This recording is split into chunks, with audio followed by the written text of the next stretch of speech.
வணக்கம் சார். என் பேர் நாகராஜன். என் பேர் குமரேஷன். என் தமிழ் வணக்கம். நேர்கள் அனைவருக்கும் வணக்கம்.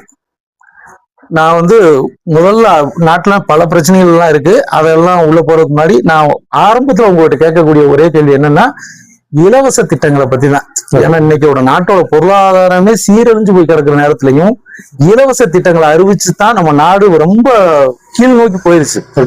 நீங்க இலவச திட்டங்களை எதிர்த்து நீங்க ஒரு விஜய் ஆதரவாளரா முதலமைச்சரோட ஒரு பகுதியா உட்கார்ந்துருக்கீங்க. உங்களுக்கு நான் கேட்கிற கேள்வி, இலவசங்களை எதிர்த்து சினிமா படங்கள்ல எல்லாம் நீங்க நடிச்சீங்க, காமிச்சீங்க, மக்களால கவரப்பட்டது.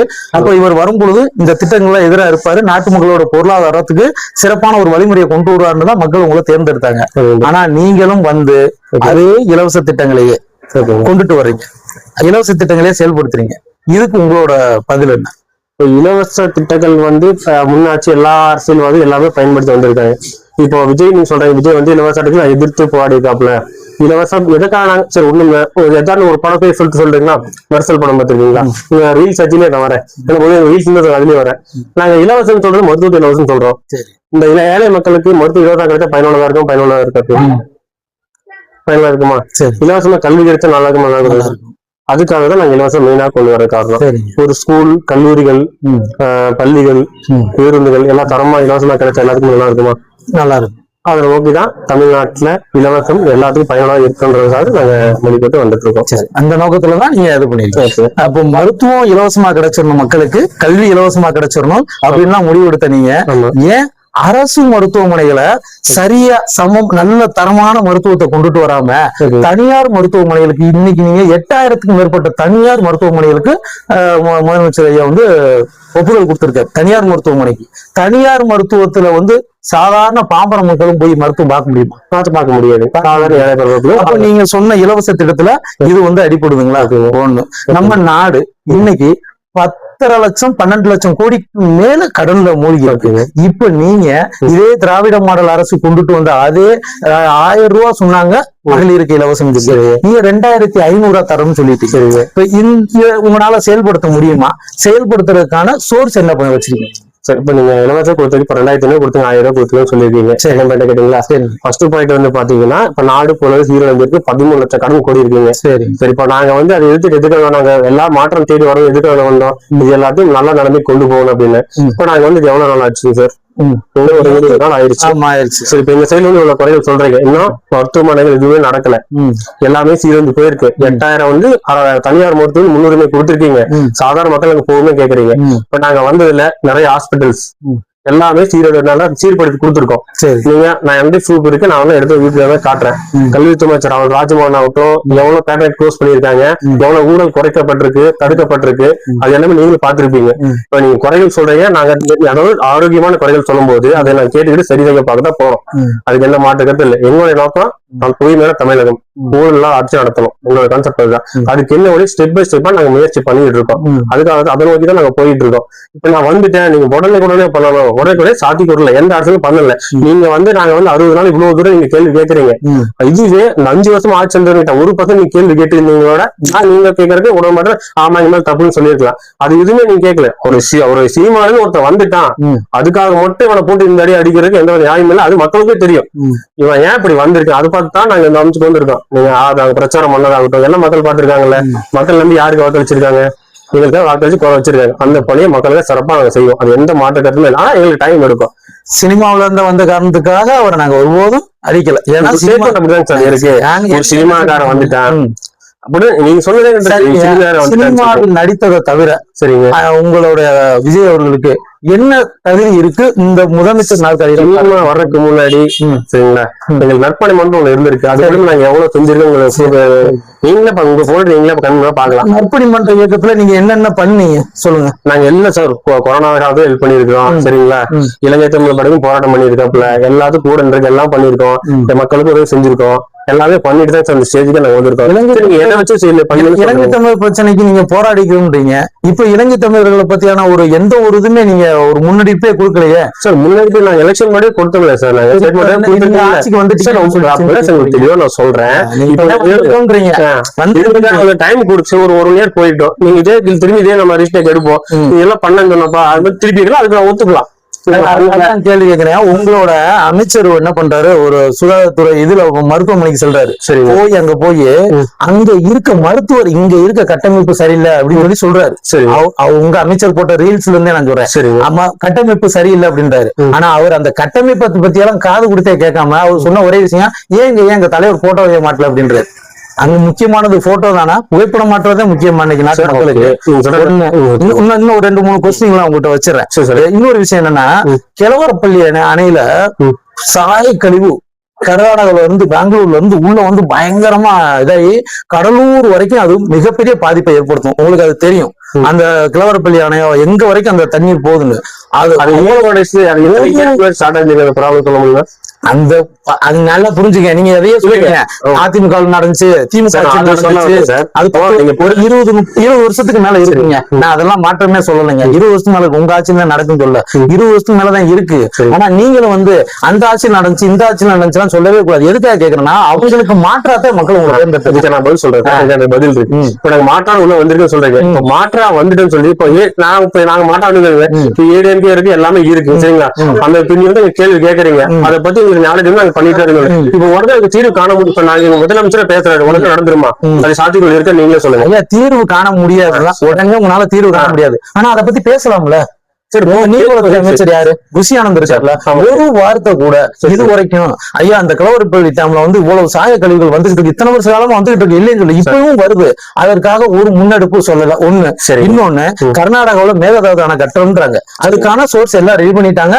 அவங்க சட்டசபையில அது தீர்மானம் நிறைவேற்றி அணை கட்டுறதுக்கு எல்லாமே ரெடி தயார் நிலையில இருக்கு. ஆனா நம்ம தமிழக அரசு சார்பா ஒரு கண்டனம் கூட தெரிவிக்கல. உங்க அமைச்சர், அந்த துறை சார்ந்த அமைச்சர் அதை பத்தி பேசவே இல்லையா? பேசல. இப்ப ஜனநாயகன் படம் வருது, திருவிழாவா கொண்டாடுங்க அப்படின்றாரு. அப்ப இந்த மக்களை மறுபடியும் சினிமா முகத்திலேயே கொண்டு போறீங்க ஒழிய அரசியல் படுத்தவே இல்லை. நீங்க இவங்கெல்லாம் அரசியல் படுத்திட்டா உங்களை மாதிரி ஆட்கள் மீண்டும் உங்க தலைவர் மாதிரி ஆட்கள் வர முடியாது. அதனாலயே எங்களுக்கு இந்த இளைஞர் வட்டத்தை இந்த வட்டத்துக்குள்ளே கொண்டு போயிட்டு இருக்கீங்க. இதுக்கெல்லாம் நீங்க என்ன தீர்வு பண்ண போறீங்க? நீங்க சொல்றீங்க. இப்ப நாங்க வந்துட்டு பண்ணல. சரிங்களா? நாங்க பண்ணுவோம். எங்களுக்கு எப்ப பண்ணணும்னு தெரியும். எல்லாத்துக்கும் நம்ம பொது அவசியமே இல்லை சார். நாங்க செயல கட்டுவோம். பட் போன ஆட்சியெல்லாம் வாயிலாம் பேசிட்டே போயிருக்காங்க, எந்த ரிசல்ட் இல்ல. நாங்க எதுக்கு எப்போ நடக்குமோ கண்டிப்பா நடக்கும். அதை செயல்படுத்தி நாங்க காட்டுவோம். நீங்க அதாவது நீங்க கேட்கற மாதிரி 1008 வருஷம் எல்லா நாளும் கேட்க முடியும். அதுக்கு எல்லாமே கொண்டு விஜய் தான் சொல்லுவோம். நாங்க வந்து எல்லாத்துக்கும் பதில் சொல்றேன். ஆனா இப்ப நடக்க முடியும் பண்ண என்ன பாசிபிலிட்டி இருக்கு? இவனுக்கு ஃபைல்படுத்த முடியல, எங்களுக்கு டைம் வேணும். டைம் கேட்கல, நீங்க கொடுத்தா பண்ணுவோம். அதுக்கு மீறி பண்ணலையா? 5 வருஷம் ஆட்சி முடிஞ்சுல, அதுக்கு மட்டும் நீங்க வந்திருக்கீங்க. என்ன பண்றீங்க என்ன பண்ண முடியும்? எங்களுக்கு 2 வழி எடுத்தா மெதுவா கூட பாத்துக்கலாங்க. இதயத்துல வழி எடுத்தா எமர்ஜென்சியா பாக்கணும். 10 வருஷம் இல்லைங்க, நாங்க பாத்துட்டோம். அதனாலதான் உங்களை மாற்ற மக்கள் கொண்டாந்துருக்காங்க. இப்போ அநீதி நடக்கும்போது நீங்க அதை பத்தி பதில் பேசணும் இல்லையா? அந்த துறை சார்ந்த விஜய் பேச இப்போ ஒரு பிரச்சனை நடக்குது, அது எடுத்து பேசுறது முக்கியமா, அந்த பிரச்சனை முடிக்கிறது முக்கியமா? பேசுவோம், முன்னெடுப்பு செய்யணும்ல. அதுக்கான எங்க போய் என்ன கேக்குறேன்? ஒரு பிரச்சனை நடக்குது, அதுக்கான முடிவு முக்கியமா இல்ல அதை பத்தி பேசி அதை ப்ரொமோட் பண்றது முக்கியம்? அதுக்கு முடிவு முக்கியம்.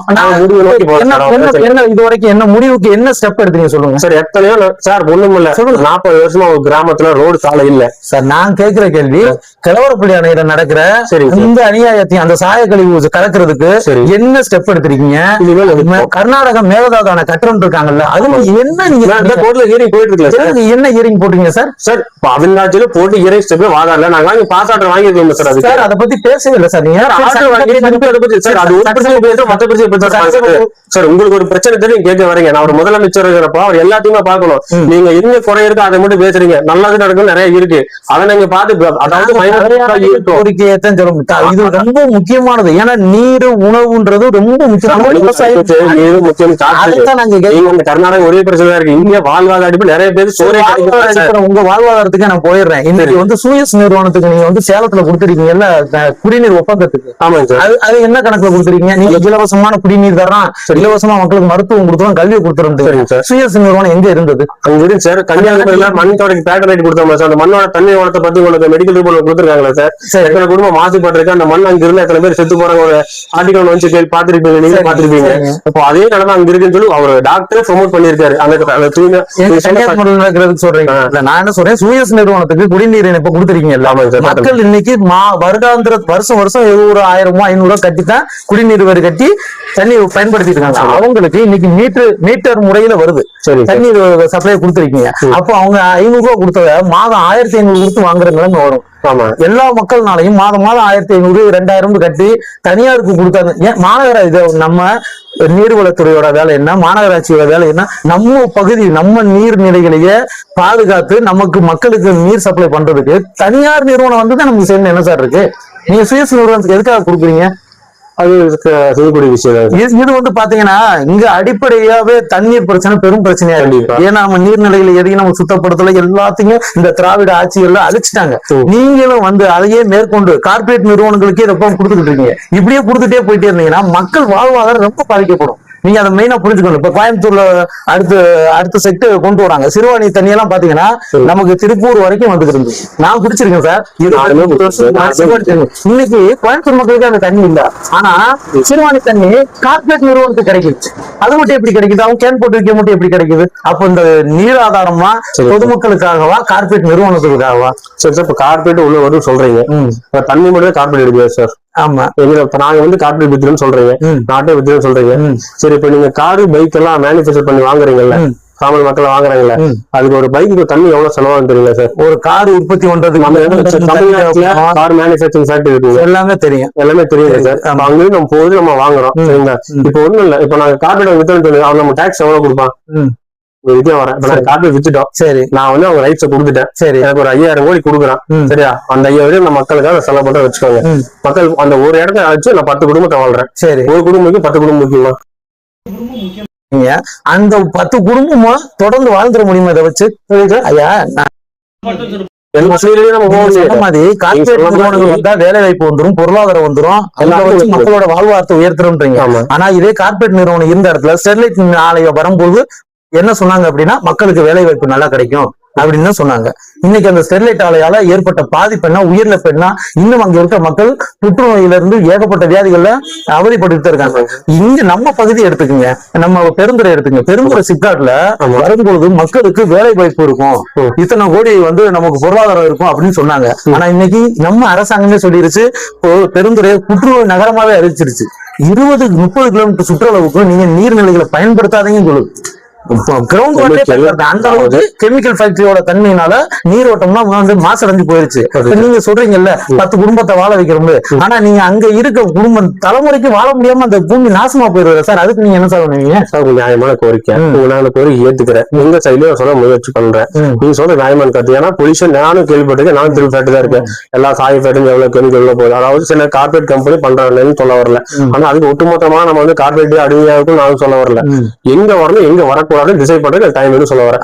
எக்ஸாம்பிள் பரந்தூரோட விமானம் வந்து அதுக்கு நாங்க போராடணும், நாங்க வரவே இல்லை. பரந்தூர் விமானம் பரந்தூர் விமானத்துக்கு உங்க முதலமைச்சர் ஒப்புதல் கொடுத்துட்டாரு, சிப்காடா வரட்டும் சிப்காடா வரலீங்க சொல்லுங்க. அந்த இடத்துல மாத்தியாச்சுங்க, கொஞ்சம் பாருங்க.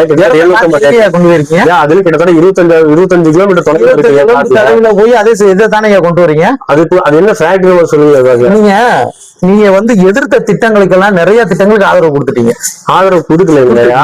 அந்த ஆதரவை மக்களுக்கு யாரும் பாதிக்கப்படாம நாங்க, அதாவது தொழில் தடுக்க விரும்பல, அது வளர்க்கும். ஆனா எந்த மக்களுக்கு பாதிப்பு இல்லாத வகையில் தான் நாங்க செயல்படுத்தோம். நீங்க எதை சொல்றீங்க? நான் என்ன சொல்றேன், மக்களுக்கு நீர் சோறு முக்கியமா இல்லைங்களா? வளர்ச்சினா கார்பரேட் நிறுவனங்களுக்கு கொண்டு வரது மட்டுமே வளர்ச்சின்னு நினைக்கிறீங்க சார்? கார்பரேட்னா ஒண்ணுமே இல்ல, கார்பரேட்னா எல்லாமே உள்ள வந்துச்சா சார்?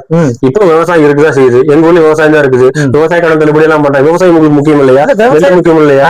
நீங்க வந்து கார்பரேட்டுக்கு மட்டுமே கொடுத்துட்டு அந்த ஒரு பாயிண்ட பத்தி பேசுறீங்களா? ஏன் நீங்க விவசாயம் தான் பாருங்க. சரி, நீங்க கட்சி ஆரம்பி எத்தனை வருஷம் சார்? நான் உங்க சைட் தான் வரேன். செஞ்சு மிஸ்டேக் வச்சுக்கேன். டிவிக்கு வந்து 50 நாள்ல நீங்க சொல்ல நிறுத்தல, நாங்களும் மக்களாட்சி அளிக்கிறோம் சார்.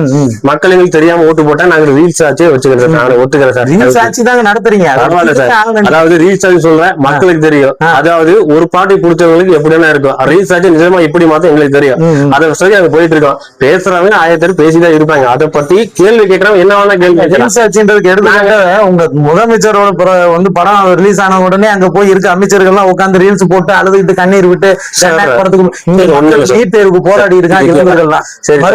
மருத்துவ கனவு செஞ்சு போய்கிட்டு இருக்காங்க. டெல்லியில போராடிட்டு இருக்கான். அவனுக்கு ஆதரவா தமிழ்நாட்டுல போராடி இருக்கான். உங்க அமைச்சர்கள்லாம் அன்னைக்கு வேலையெல்லாம் விட்டு போட்டு முக்கியமான வேலையா போய் திரையரங்குல உட்காந்துட்டு ரீல்ஸ் போட்டுட்டு இருக்கீங்க. மக்களுக்கு சேவை செய்ய போற அரசாங்கம். சரி சார், ஜனநாயகம். சரி, நீங்க என்ன சார் பண்ணிட்டீங்க நீட்டுக்கு? ஐயா நாங்க என்ன பண்ணீங்க, என்ன பண்ணீங்க? நேற்று 25 நேற்று கூட நாங்க வந்து போராட்டம் அறிவிச்சு சென்னையில போராடிட்டு தான் வந்தோம். ஐயா நாங்க வந்து அதிகாரம் வலிமையற்றவங்க, நாங்க போராடத்தை முடியும். நீங்க அதிகாரத்துல போராடுறீங்க, நீட்டுக்கா போராடுறீங்க. நீட்டுக்கு என்ன போராடுன்னு சொல்லுங்க. நீட்டுக்கு எதிராக தாங்க நாங்க போராடி என்ன பேசுனீங்கன்னு சொல்லுங்க. என்ன பேசணும்னா போராடுறதுக்கு போய் என்ன பேசுனீங்கன்னு சொல்லுங்க. இந்த நீட் தேர்வுமே ஒரு பெரிய முறைகேடான தேர்வு பேசுவீங்களா? சரி, நீங்க போய் அது மாணவர்கள் போராட்டம். ஆமா, அங்க போய் எங்க ஜனநாயகம் படம் வந்துச்சு. நீங்க தான் பேசிருக்கீங்க. எதுக்கு ஜனநாயகம் படம் வருது? இப்படி பேசுறீங்க. அங்க கட்சி தலைமை எதுக்கு வருது? கட்சி தலைமை எதுக்கு வருதுன்னா அங்க என்ன காரணத்துக்காக போயிருக்காங்க? அங்க என்ன பிரச்சனை? முதல்ல அங்க நீட் தேர்வு பிரச்சனை போயிட்டு இருக்கு. அது என்ன போராட்டம் சொல்லுங்க. எதை வச்சு போராட்டம் பண்றாங்க? அங்க டெல்லியில மாணவர்கள் போராடுறாங்க. ஆதரவா எதுக்காக போராடுறாங்க? நீட் எக்ஸாம் முறைகேடுத்து கேள்வி அந்த வந்து லீக் ஆனதுக்காக அந்த அமைச்சரை வந்து பதவி நீக்கம் பண்ணணும். சரி, மாணவர்கள் மேல போட்ட அந்த இதெல்லாம் வழக்குகளை வாபஸ் வாங்கணும். இறந்தவங்களுக்கு இழப்பீடு கொடுக்கணும். சரி, நீட் தேர்வு வந்து ஒரு முறைகேடான ஒரு முறை. அந்த நீட் தேர்வு முறையை ஒழிச்சிடணும்னு சொல்லிட்டு நாங்க போராடுறோம். அதாவது நீங்க போராடுங்க அங்க அது இதெல்லாம் அங்க போய் பேச விட்டு போட்டு விஜய் வந்து ஜனநாயகம் படம் ரிலீஸ் ஆயிருச்சு, ஜாலியா அங்க இருக்காரு, இது என்ன அரசியல் முதலமைச்சர், நீங்க போய் மாணவர்கள் நீட்டுக்கு சப்போர்ட் பண்ணா பரவாயில்ல. அது சரி, அங்க ஒரு படத்தை கொண்டு போய் அங்க நீட்ல பேச என்ன அவசியம் இருக்கு? ஐயா படத்தை ஏன் கொண்டுட்டு போறோம்னா உங்க அமைச்சர்கள், பொறுப்புள்ள அமைச்சர்கள் களத்துல நின்று போராடும், மாணவர்கள் இளைஞர்கள் போராடும் போது வந்து நின்று நாங்க இருக்கோம், இந்த இளைஞர்களுக்காகவும் தமிழ்நாட்டு மக்களுக்காகவும் இந்தியாவுல எல்லா பகுதி பிரச்சனைகளுக்கும் நாங்களும் இருக்கோம், நாங்களும் உங்களுக்கு வந்து சப்போர்ட்டா நிப்போம் சொல்லாம நீங்க போய் ஜனநாயகம் படம் பாத்துக்கிட்டு இருந்தீங்கன்னா அப்ப நாங்க கேள்வி தானே செய்வோம், அவங்கள பேசிக்கத்தானே செய்வோம். நாங்க 3 மணி நேரம் போடுறோம். நாங்க 3 மணி நேரம் படம் பார்ப்போம். சரிங்களா? அடுத்த இடத்த மக்களுக்காக வேலை செய்வோம். இந்த மாதிரி 1 மணி நேரம் வந்துட்டு மக்களுக்கு ஆறு போய் பேசிட்டு இங்க உங்க தலைவர் இப்ப எங்க இருக்காரு தெரியுங்களா? எங்க இருக்காரு சொல்லுங்க. சொல்லுங்க என்ன சொல்லுங்க. நாங்க இல்லைன்னா சேலம் 8 வழிச்சாலை வந்திருக்கோம்.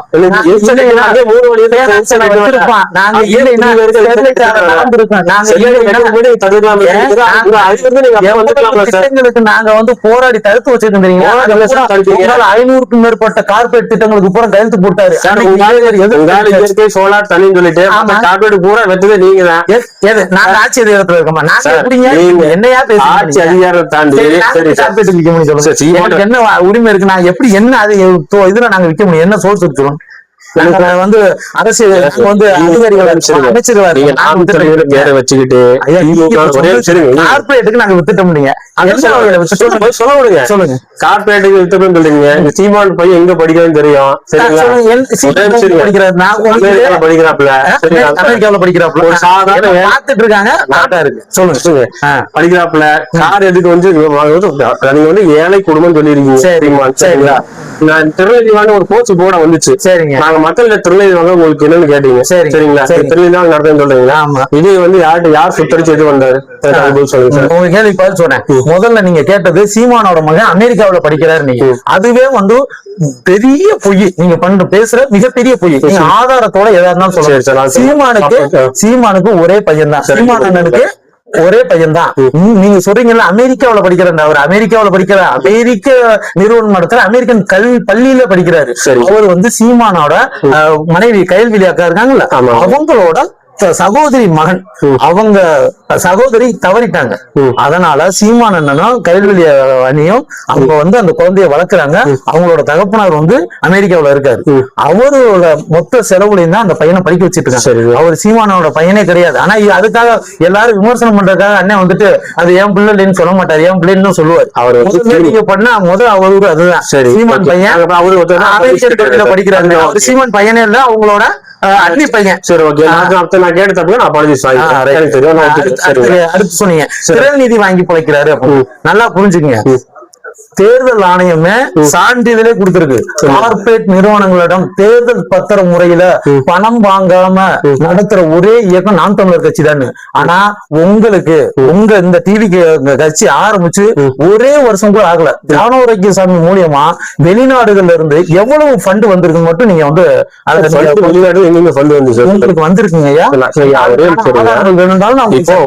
ரெடியா இருக்கீங்க உங்க கட்சி நடத்துறதுக்கு ஃபண்ட் வெளிநாடுகள்ல இருந்தா வந்திருக்கு. சரி ரைட். நீங்க உங்க கட்சியில இருக்காரு ஆதரவு வச்சுனா அவர் எங்க இருந்தீங்க? அவர் என்ன மம்பட்டி எடுத்து வெட்டி உழைச்சு சம்பாரிச்சு கொண்டாந்து உங்க கட்சிக்கு பணம் கொடுத்தாருங்க. அவர் பணம் சிம்பிளா ஒண்ணு கேக்குறேன் சார். இப்ப வந்து எங்க கார்ல பணம் வந்துச்சு. ஓகே, தமிழ்நாடு மக்கள்கிட்ட இருந்து விஜய் வந்து பணத்தை கேட்டு எந்த மக்கள் என்ன கொள்ளையடிச்சாரு நீங்க விமர்சனம் வச்சீங்கல்ல, மக்கள் பணத்தை கொள்ளையடிச்சாரு அப்படின்னு. அது இங்க பணத்தை கொள்ளையடிச்சாரு நான் சொல்லுவேன். நீங்க சொல்லிருக்கீங்க மக்கள் பணத்தை கொள்ளையடிச்சு பணம் வாங்கி வந்து இப்ப இந்த நீர்நிலைகளை பத்தி சம்பந்தப்பட்டதான் வந்திருக்கீங்க.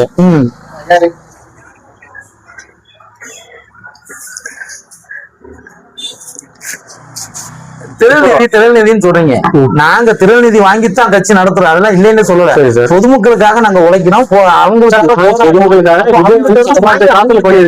என்ன பண்ணிருக்காரு சார் சொல்லுங்க சார். என்ன சார் பண்ணல சொல்லுங்க சார். கட்சி ஆரம்பிக்க சொன்னீங்கல்ல, சரி கட்சி நாங்க மக்கள்கிட்ட வாங்கிட்டு மக்கள் பணத்தை இது பண்ணோமா? இல்ல சார், கார்பரேட் தான் வாங்கிட்டு வச்சுக்கோங்க சார். சரிங்க, நான் அங்க வாங்கி மக்களுக்காக நான் கொடுக்காது தப்பு.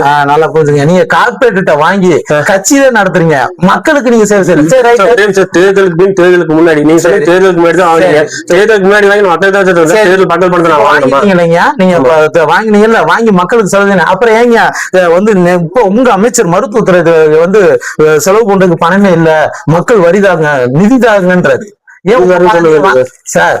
அவரு அருண்குமார் அவர் பேர் நிர்மல்குமார் சொன்னார் சார். நேத்து நியூஸ் பாத்தீங்களா? 2 நாள் எடுத்து சார் நீங்க பாருங்க சார். நான் விவாதத்துல லைவா இது பண்ணிட்டு இருக்கும்.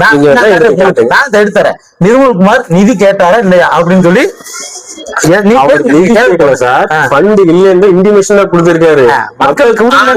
வந்து நிதி தாங்க சொன்னா நீங்க அவரு பணம் வாங்கி மக்களுக்கு கொடுக்குறாரு அப்படின்னா இந்த தாய்மாமன் சீர் கொடுக்கணும்டாருல, அதெல்லாம் அவர் பணத்திலே கொடுக்கணும். 2500 ரூபாய் பணம் தரம்டாருல, அவர் பணத்திலே தரணும். ஏன்னா உங்க ரீல்ஸ் ஆச்சு, நீங்க ஒரு ரீல்ஸ் போடும் போதெல்லாம் அந்த ஒரு பொண்ணு அவர் பணத்துலதான் கொடுக்க போறாரு. அப்படியே நிதி இல்ல நாங்க சொல்றோம். ஆமா சார். இப்ப வந்து ஸ்டாலின் சார் ஆகட்டும், எடப்பாடி அவருக்கு வந்து சொந்த காசுல டிஎம்கே வந்து அவங்க எல்லாம் கொடுத்துட்டாங்க பாருங்க. நாங்க வந்து சொந்த காசு கொடுத்து அவங்களே ஆட்டை போட்டாங்க சார். எங்க ஆட்சியில எத்தனை பேர் ஊழல் பண்ணிருக்காங்க, எவ்வளவு கேஸ் போட்டிருக்கு சார். ஊழல் குறைஞ்சிட்டு வந்திருக்கு, மக்கள் தெளிவா தெரியுது.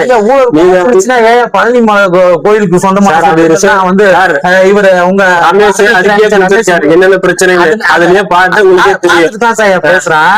அந்த வெளியில வந்துருச்சு. வெளியில வரீங்க பாத்துக்கலாம். அதுக்கப்புறம் விட்டீங்க ஆரம் கிடையாது. அதுவே பிடிச்சி போயிருக்கு, எந்த அர்த்தமே இல்ல. அப்புறம் சொல்றீங்களா இருங்க, நீங்க வந்து எங்க மேல குற்றச்சாட்டுகள் வைங்க, நான் தப்பு சொல்ல கிடையாது. அதை எப்படி சால்வ் பண்ணணும், மக்கள் நலத்துக்கு எப்படி எல்லாமே எங்களுக்கு தெரியும். சரிங்களா? நீங்க எல்லா கேள்வி கேட்டு இருந்தா அதுக்கு பதில் சொல்றது அவசியமே கிடையாது. எங்க நோக்கம் மக்கள் நல்லா இருக்கணும். சொல்லுங்க. நான் உங்க அண்ணன் நான் வந்த உடனே உங்க வந்து கற்பழிப்பு சம்பவங்கள் எது நடந்தாலும் சரி, நான் உங்க அண்ணன் வந்ததுக்கு அப்புறம் ஒண்ணுமே நடக்காது. நீங்க உங்க ஆட்சி வந்ததுக்கு அப்புறம் எத்தனையோ சம்பவங்கள் நடந்துருச்சு. சிம்பிளா எடுத்து போனாலும் சூலூர்ல ஒரு பெண் ஒரு 10 வயது குழந்தைய கற்பழிச்சு கொண்ட நீங்க வந்தீங்க. இங்க வந்து அறிக்கையெல்லாம் கொடுக்க தேவையில்லை. என் ஆட்சியில பெண் பிள்ளைகளை தொட்டா தூக்கணும்னு சொல்லி ஒரு சட்டத்தை உடனே ஆக்ஷன் எடுக்கப்பட்டிருக்கு. எங்க கட்சிக்காரர்கள் நீக்கப்பட்டிருக்காங்க, பதவி நீக்கப்பட்டிருக்காங்க, பண்ணிக்கிட்டு இருக்காங்க. அதுக்கு ஆக்ஷன் நாங்க எடுத்துட்டா சார் இருக்கோம். எங்க தளபதி சொல்லியிருக்காரு. சரிங்களா? எங்க கூட சரி எவன் தப்பு பண்ணாலும் சரி கண்டிப்பா ஆக்ஷன் எடுப்போம். அது எங்க தொழிலாளர் அமைச்சர் எந்த அமைச்சர் எவா இருந்தாலும் சரி தப்பு பண்ணா அவன் அந்த கட்சியிலே இருக்க விட மாட்டான், தப்பு பண்றதே விட மாட்டான். சரிங்களா? எங்க போகல கரெக்டா தான் போயிட்டு இருக்காரு. நீங்க சொல்ற மாதிரி எல்லா போராட்டத்துக்கும் வந்து அவர் பேசணும், எடுத்து பேசணும் அவசியம் இல்லை. அந்த பிரச்சனை எப்படி முடியும் அவர் நல்லாவே தெரியும். அவர் முடிவு பொதுமக்களுக்கு வந்து ஒரு கிளாரிபிகேஷன் வரணும், அதுக்காக வந்து சொல்லணும்ல. நான் எதுவுமே பேச மாட்டேன். முதலமைச்சர் எங்களுக்கு இருக்காது சார். நாங்க பொம்மையா இருந்தாலும் ஒரு சகல முடிக்கூடிய திறமை எங்களுக்கு இருக்கு. என்ன முடிச்சிருக்கீங்க சார்? நிறைய பிரச்சனை, காவிரி பிரச்சனை, அதுக்கே நீங்க உங்களால் ஒரு நிமிஷம் வாயில இருந்து பதில் பேசுறியா சார்? அதை தாண்டி இன்னைக்கு எதுக்கு பேசணும் சொல்றேன், எனக்கு புரிய மாட்டேங்குது. மக்களுக்கு எப்படி புரியும்? நீங்க சைலண்டா இருக்கீங்கன்னா செயல்படுறீங்க. நான் உங்களுக்கு சிம்பிளா ஒரே வார்த்தை சொல்றேன்.